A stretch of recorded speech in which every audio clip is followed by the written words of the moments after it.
Karen, a cruel homeowner association leader, sells a disabled girl to strangers for cash. The 5-year-old, innocent and wheelchair-bound, vanishes from her home. Her father, an FBI agent, races to save her. A perfect neighborhood hides a dark secret. Will love win over evil? Before watching full story, comment below from where you watching. Also like and subscribe channel. The story starts with a soft, happy moment in a perfect suburban neighborhood. It is a sunny day in April 2025, and Mark pushes his 5-year-old daughter Lily in her wheelchair to the park. Lily's little giggles fill the air as butterflies dance around her. Her big eyes shine with joy and her tiny hands clap. She cannot walk because of her disability, but her smile makes the world brighter. Mark, a strong FBI agent, looks at her with so much love. To him, she is everything. 2 years ago, he lost his wife,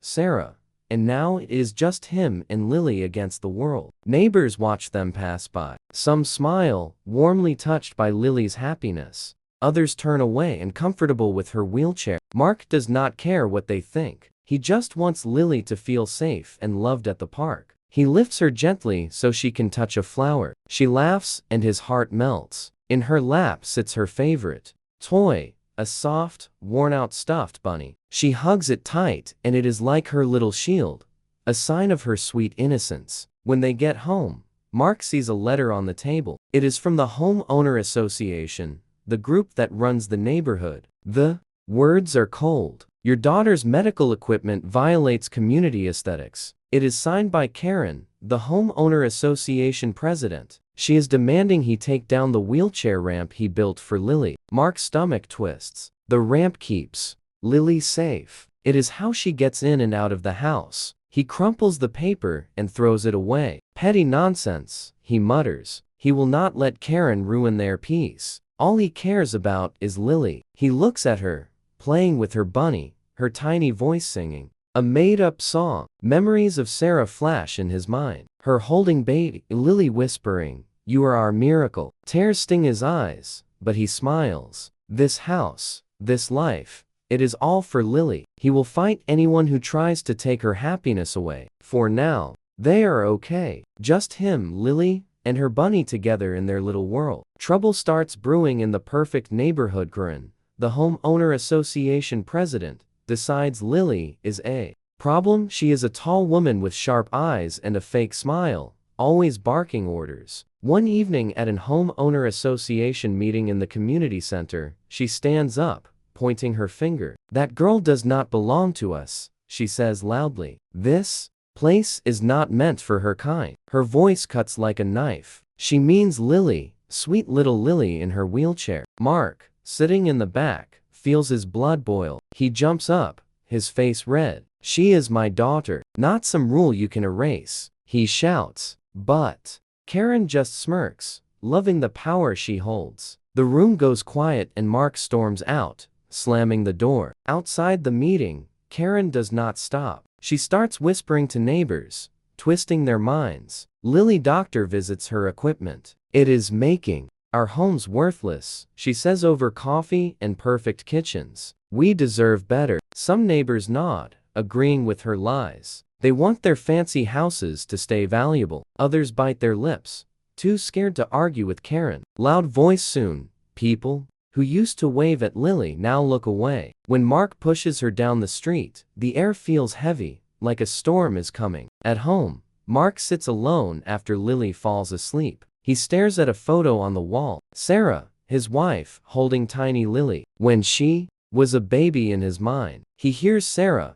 gentle voice from years ago. "You are our little miracle," she whispers, rocking Lily in her arms. Sarah's hair falls over her face as she smiles, full of love. That memory hits Mark hard. Back then, Lily's condition did not matter. Only her life did now. Karen, cruel words clash with that warmth, making his chest ache. He clenches his fists, wanting to protect Lily from this cold world. Karen keeps pushing. She leaves notes on Mark's door. "Fix this or else." She glares at Lily wheelchair tracks in the driveway like they are a crime. Neighbors start whispering behind curtains, and kids who once played near Lily now stay away. Mark feels the walls closing in. He has fought bad guys as an FBI agent, but this feels different. Personal. Lily does not notice yet, still humming to herself. But Mark knows something ugly is growing. He vows to shield her no matter what Karen does next. The worst day begins like any other. Mark gets a call from the FBI. Urgent. No time to wait.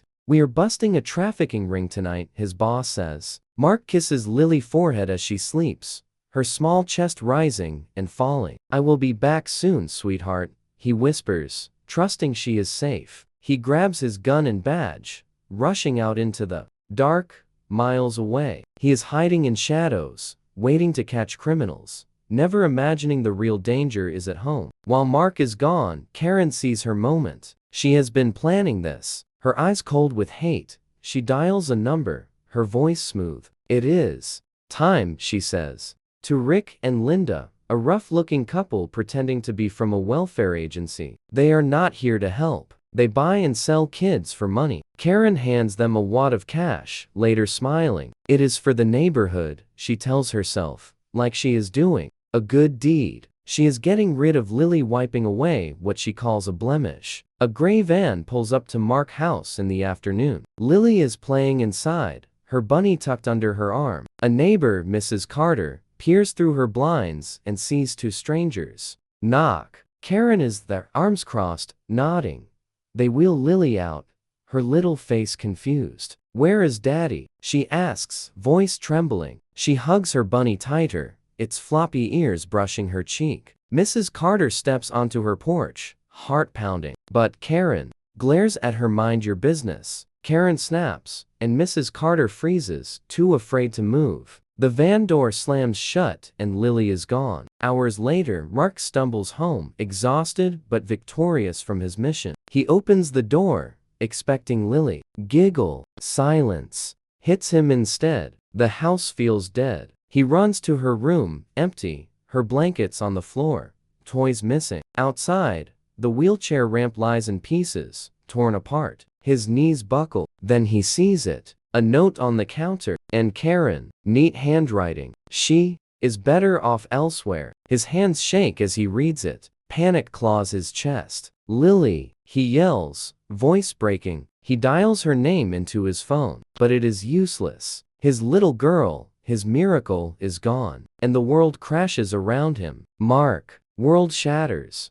When he realizes Lily is gone, he stands in the empty house, the note from Karen burning in his hand. His heart races, fear, guilt, and fury mixing into a storm inside him. He is an FBI agent trained to stay calm. But this is different. He left her alone, and now she is lost. He grabs his laptop and phone, hands shaking, and starts digging. Hours pass as he hacks into records, calls, contacts, and pieces clues together. Then he finds it. A payment from Karen to a shady account. His gut twists. She did not just send Lily away. She sold her to monsters. He drives to Karen's house, tires screeching. It is late. The neighborhood is asleep. He bangs on her door until she opens it, her face smug. Where is she? He yells, voice raw. Karen leans against the frame, calm as ice. I did what was best for us, she says like it is nothing. She is gone, Mark.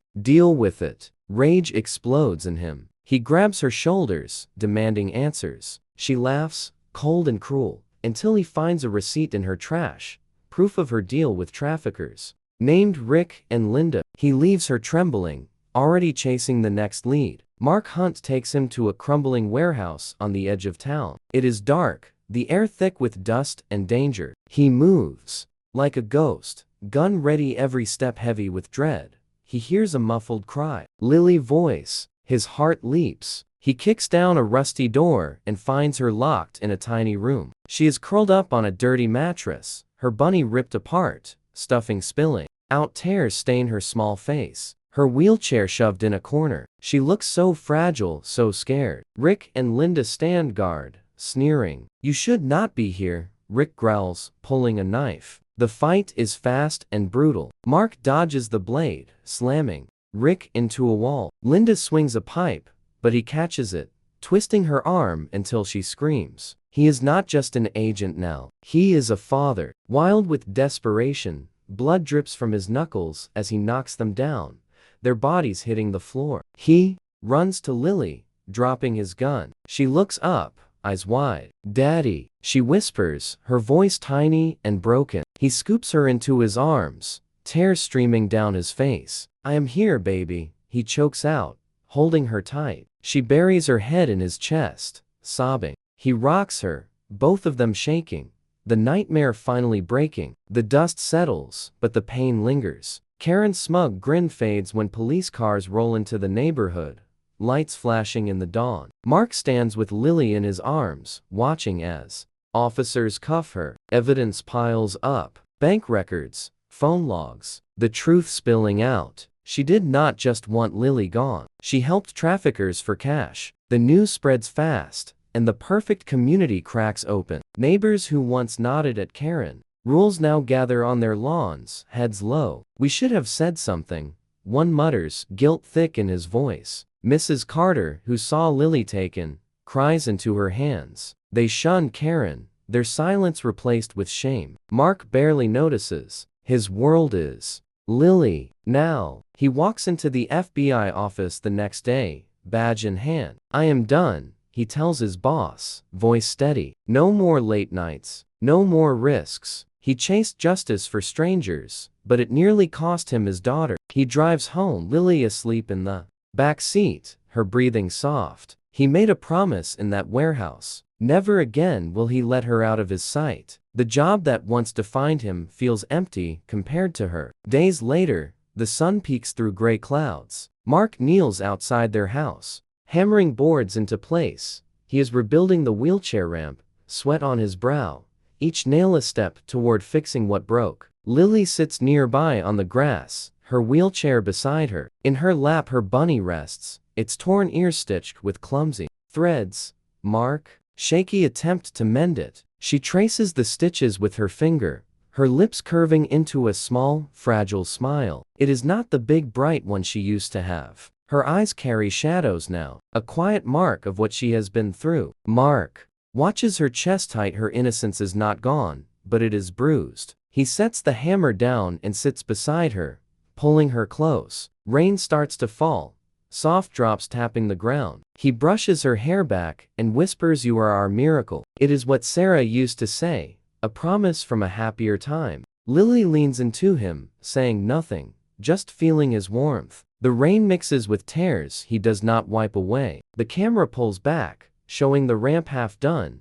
the house standing strong, and the two of them together. Water streaks the earth, washing away some hurt, but not all. It is healing slow and messy, with love holding them up through the ache that stays. If you enjoy this story, let us know. More interesting and heartwarming stories are on the way. Thanks.